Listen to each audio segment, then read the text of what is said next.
বিকালবেলা বুঝছো, বিকালবেলা বাজারে এসে দোকান দোকান গাড়ি মারি ঠিক করে দেবো।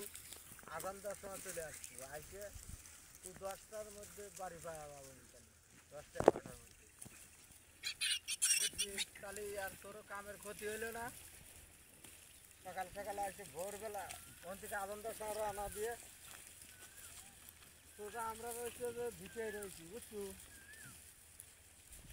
মানে যে লক্ষ্মীপুরকে ঢুকছি সরকার দিয়ে। লক্ষ্মীপুর দিয়ে ঘাটের কাছে আসিয়ে যে মাথায় যে বগলা গাছ আছে না,